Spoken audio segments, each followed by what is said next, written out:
भारतीय मंदिर पूजा या प्रार्थना का स्थान नहीं है। क्या आप ये जानते हैं? ये पूजा या प्रार्थना का स्थान नहीं है। आज चूंकि आप नहीं जानते कि और क्या करें, तो आप जाकर वही कर रहे हैं जो हर कोई करता है। Nobody ever leads a prayer in the Indian temple. भारतीय मंदिर में कभी कोई प्रार्थना नहीं कराता।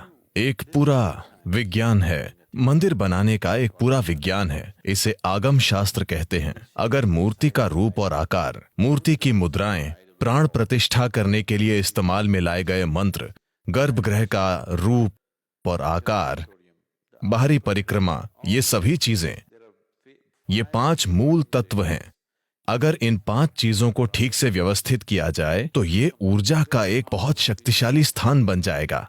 तो इस परंपरा में आपको बताया जाता है कि हर दिन सुबह, इससे पहले कि आप काम या कहीं भी जाएं, आपको सबसे पहले नहाना चाहिए, फिर जाकर कुछ समय मंदिर में बैठना चाहिए और तब दुनिया में चीजें करनी चाहिए। ये एक सार्वजनिक बैटरी चार्जिंग स्थान की तरह है।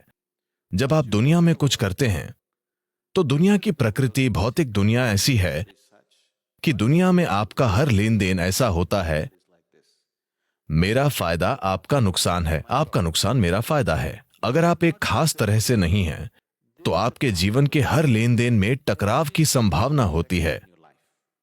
क्या ऐसा नहीं है? हाँ, हर एक शब्द जो आप बोलते हैं, हर छोटी चीज जो आप लेते देते हैं, हर जगह आप किसी के साथ लड़ सकते हैं, क्योंकि हर चीज में यह ऐसा ही है। अगर आपको किसी को कुछ प्राप्त करना है तो किसी को कुछ खोना होगा। यही भौतिक अस्तित्व की प्रकृति है। जब ऐसी बात है तो जब तक आप भीतर एक खास तरह से नहीं हो, जब तक आपने अपने भीतर कुछ कीमती नहीं पाया हो, आप हर मौके पर लड़ेंगे।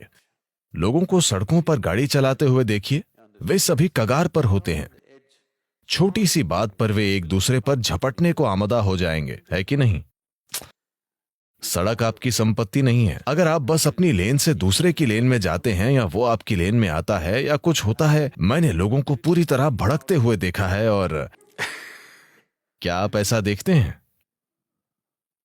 अगर आप अपने भीतर एक खास तरह से न हो तो हर लेन देन एक टकराव होता है।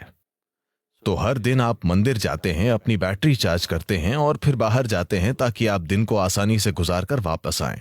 इस परंपरा में यह भी कहा गया है कि जब आप आध्यात्मिक मार्ग पर हों तो आपको मंदिर जाने की जरूरत नहीं है। क्या आप ये जानते हैं? अगर आप आध्यात्मिक मार्ग पर हैं तो आपको मंदिर जाने की जरूरत नहीं है, क्योंकि अब आपके पास खुद को चार्ज करने के तरीके हैं। अब आप खुद की बैटरी चार्ज कर रहे हैं। अब आपको सार्वजनिक चार्जिंग स्थान पर जाने की जरूरत नहीं है। तो भारतीय मंदिर कभी भी पूजा या प्रार्थना का स्थान नहीं था, आज भी नहीं है। हालांकि लोग धीरे धीरे इसे चर्च जैसा बनाने की कोशिश कर रहे हैं, जहां वे जाते हैं, प्रार्थना करते हैं और ये और वो मांगते हैं। वरना इस परंपरा में आपसे कहा गया है कि वहां जाकर आपको कुछ समय बैठना चाहिए। कम से कम दक्षिण भारत में आज भी ऐसा है। मुझे लगता है कि उत्तर में आमतौर ये खत्म हो गया है और जो लोग दक्षिण भारत से आते हैं वो जानते हैं कि मंदिर में कुछ समय बैठना चाहिए, पर अब वे भी अपने शरीर की तली को बस जमीन से छूकर वापस चले जाते हैं।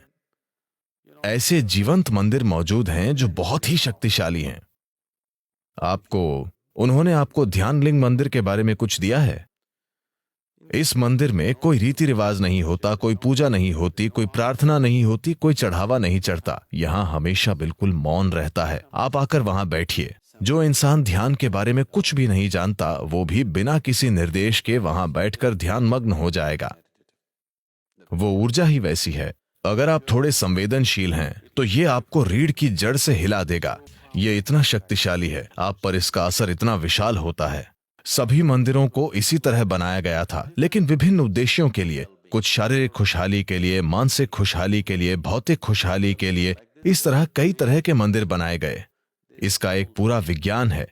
दुर्भाग्य से इसके रखरखाव की जानकारी न होने के कारण हमने बहुत सारे मंदिर खत्म कर दिए हैं। हमने उन्हें खत्म कर दिया है और आज हम मंदिरों को शॉपिंग कॉम्प्लेक्स की तरह बना रहे हैं, शायद उसी उद्देश्य के लिए, या वे एक सामाजिक स्थान की तरह हैं। मंदिर एक तरह से क्लब ज्यादा बन गए हैं। ये अमेरिका में ठीक है। एक खास वातावरण में आप अपने समुदाय से मिलना चाहते हैं तो आपने ऐसी चीजें बनाई, पर मंदिर अपने मूल रूप में एक बहुत शक्तिशाली ऊर्जा केंद्र होता है।